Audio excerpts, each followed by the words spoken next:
Hello everyone, good morning. সিসেস ডায়েরির নতুন একটি ব্লগে আপনাদের স্বাগত জানাই। আজ আপনাদের সাথে শেয়ার করব একটু বোয়াল মাছের একদম সিম্পল ঝোল। আগের দিন আমাদের বোয়াল মাছের ঝাল হয়েছিল, সেটাও দুর্দান্ত লেগেছিল খেতে।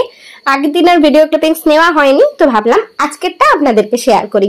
আজ হয়েছিল আলু দিয়ে বড়ি দিয়ে ঝোল, কিন্তু খুব ভাল লাগে খেতে এটাও।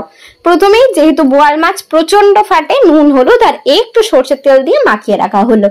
আমি আমার বাড়িতে যেরকম ভাবে হয় সেটাই আপনাদের সাথে শেয়ার করি। আর একটা জিনিস নানান রকম ভাবে হয়, আমাদের বাড়িতেও তাই, মানে একটা মাছ নানান রকম ভাবে হয়। ওই বললাম বোয়াল মাছটা আগের দিন পুরো মাখা ঝাল করা হয়েছিল, আর আজকে যেটা করা হয়েছে খুব ঝোল না, কিন্তু অল্প ঝোলের মধ্যে একটু বড়ি আলু দিয়ে দুর্দান্ত খেতে লাগে। এই যে মাছগুলোকে ছেড়ে ঢেকে দেওয়া হলো, কারণ ওরা যা ফাটে মানে কোনো কথাই হবে না, না ঢাকলে আর কি হাত মুখ পুরো পুড়ে যাবে। তো ঢেকে ঢেকে প্রথমে ভালো করে ভেজে নেওয়া হলো। দেখুন ভাজার পরে তারপরে ওই যে বললাম একটু আলু দেয়া হয়েছিল আর বড়ি দেয়া হয়েছিল, তার জন্য আলু আর বড়িটা রেডি করে নেওয়া হলো। আর কাঁচা লঙ্কা আদাটা পেস্ট করা হয়েছিল, আর ফোড়নে দেয়া হয়েছিল তেজপাতা, শুকনো লঙ্কা, সাদা জিরে। এই যে আদা আর কাঁচা লঙ্কাটা পেস্ট করা আমাদের কমপ্লিট।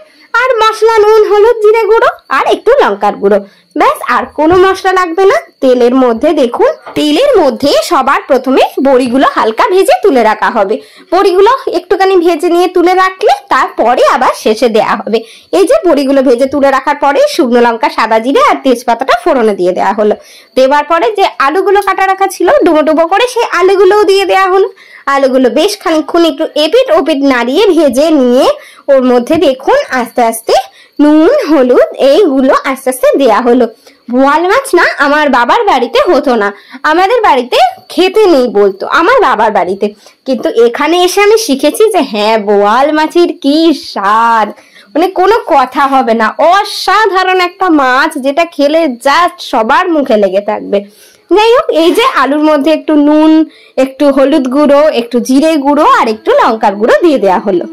দেওয়ার পরে যে কাঁচা লঙ্কা আদার পেস্টটা ছিল সেই পেস্টটাও দিয়ে দেওয়া হলো। দিয়ে তো এবার ভালো করে কষানোর পালা। কষিয়ে নেওয়ার বেশ কিছুক্ষণ পর তেল ছেড়ে দিলে এবার এর মধ্যে দিয়ে দেওয়া হলো জল। জলটা বেশ খানিকক্ষণ ভালোভাবে ফুটে নেওয়ার পরে দিয়ে দিলাম এর মধ্যে হচ্ছে মাছগুলো। রান্নাটা মাই করেছিলেন, আমি ভিডিও করে খালি আপনাদের সাথে শেয়ার করলাম। তো এই যে মাছগুলো দিয়ে দেওয়ার পরে বেশ খানিকক্ষণ ফোটানোর পর যে ভেজে রাখা বড়িগুলো ছিল সেগুলো দিয়ে দেওয়া হলো। ব্যাস, বড়িগুলো দেওয়ার পরে বেশ খানিকক্ষণ ফোটালে আমাদের বোয়াল মাছের ঝোল একদম রেডি।